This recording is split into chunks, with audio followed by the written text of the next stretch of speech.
आपने कई प्रकार के धरने प्रदर्शन देखे होंगे जिसमें मांगों को लेकर व्यक्ति धरना प्रदर्शन करने के लिए बैठता है या फिर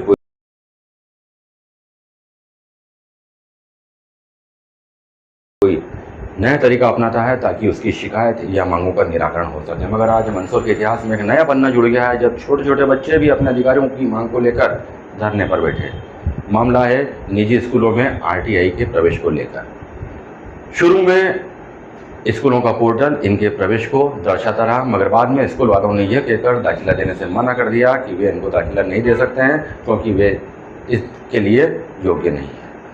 मामले ने तूल पकड़ा, इनके अभिभावक परेशान हुए और फिर अधिकारियों के चक्कर काटने का सिलसिला शुरू हुआ। कई बार जन सुनवाई में भी गए, कई बार अधिकारियों से मिले, कई बार शिक्षा विभाग के अधिकारियों से भी मिले, मगर हमेशा उन्हें आश्वासन मिलता रहा। इधर बच्चों का भविष्य दांव पर लगा था, उधर उनके अभिभावक परेशान हो रहे थे क्योंकि आरटीआई पोर्टल में नाम शो होने के बावजूद भी स्कूल वाले उन्हें दाखिला देने से मना कर रहे थे। मामला जब दीपक सिंह गुजर जिला पंचायत सदस्य के संज्ञान में आया तो उन्होंने अभिभावकों से चर्चा की और एक नए आंदोलन की दिशा तय की।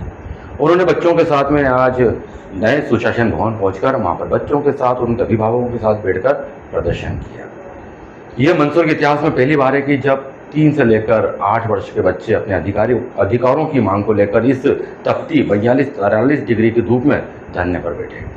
ताज्जुब तो तब हो गई, धूप में बैठे हुए इन बच्चों को देखकर भी अधिकारियों का दिल नहीं पसीजा। काफ़ी देर तक ये बच्चे धूप में बैठे रहे, जबकि आज जन सुनवाई का दिन भी था। सारे जिले के अधिकारी इस कार्यालय में मौजूद थे, पल पल की खबरें ऊपर पहुंच रही थी। उसके बाद भी बच्चों को इस तपती धूप में काफ़ी देर तक बैठे रहना पड़ा। उसके बाद में जिला शिक्षा अधिकारी आती है और इनसे चर्चा की कोशिश करती है। इसके पहले शिक्षा विभाग के डीसीपी भी आकर इनसे बात करते हैं, मगर बात नहीं बनती है।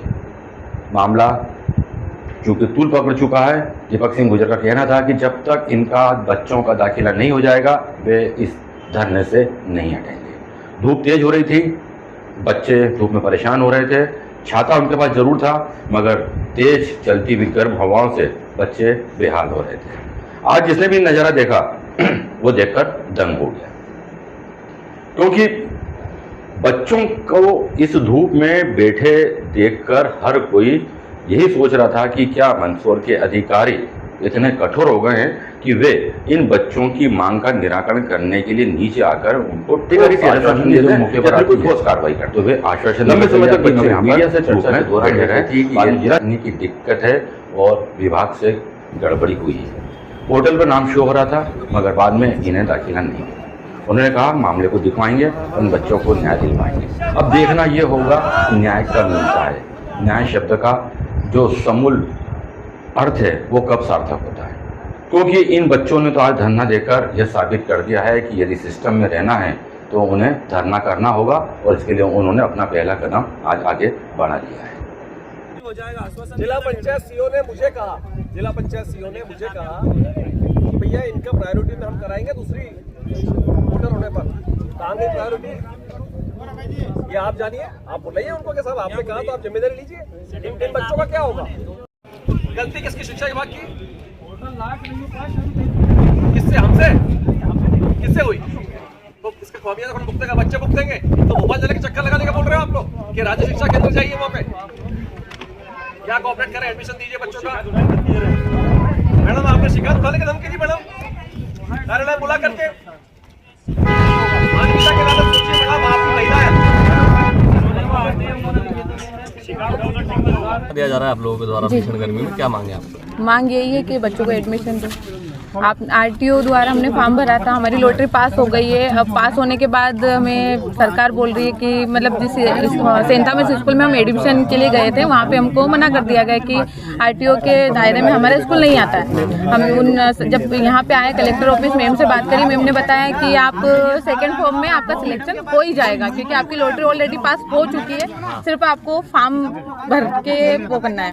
तो हम लोग ने फॉर्म सेकेंड फॉर्म भी भरा पर उससे हमको बिल्कुल ही हटा दिया दिया गया। और अब हम लोग इसलिए आए यहाँ पे कि बच्चों को अगले महीने से स्टार्ट हो रहा है स्कूल, और स्कूल स्टार्ट होने के बावजूद हम फिर एडमिशन के लिए दौड़ेंगे, वो होगा नहीं। और अगर हम एडमिशन इनके बड़े स्कूल में करवा ही लेते तो हम आरटीओ में फॉर्म भरते ही। हम लोग की यही मांग है सर कि बस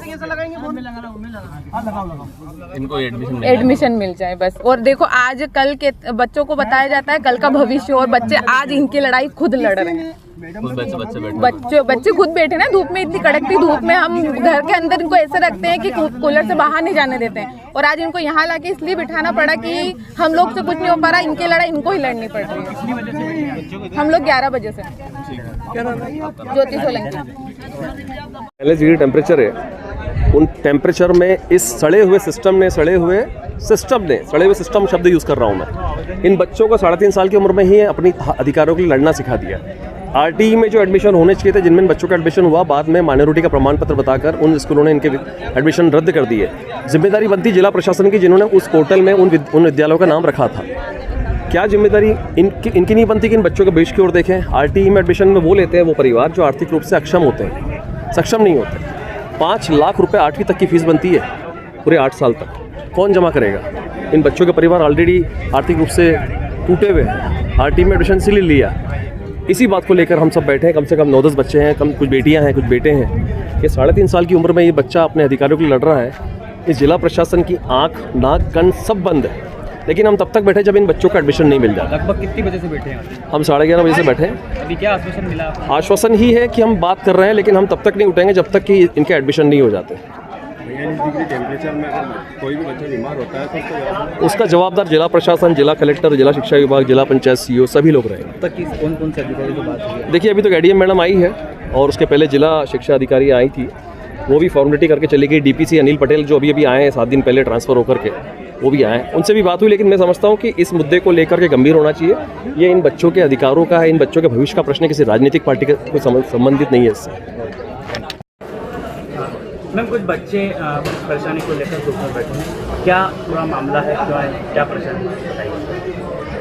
ये बालक और बच्चे आज धूप में आकर के बैठे हैं। इसमें आरटीई के अंतर्गत में बच्चों का एडमिशन नहीं हो पाया है, और इन्होंने जो इस स्कूल भरा था उस स्कूल चूँकि मतलब कि ना पोर्टर में से हटना चाहिए था, और पोर्टर में से नहीं हटा था, और इनके बच्चों के नाम से अलर्ट हो गया था, और इनके एडमिशन अभी नहीं हो पा रहा है, जिसके संबंध में ये नाराज़ हो रहे हैं। और वो स्वाभाविक है।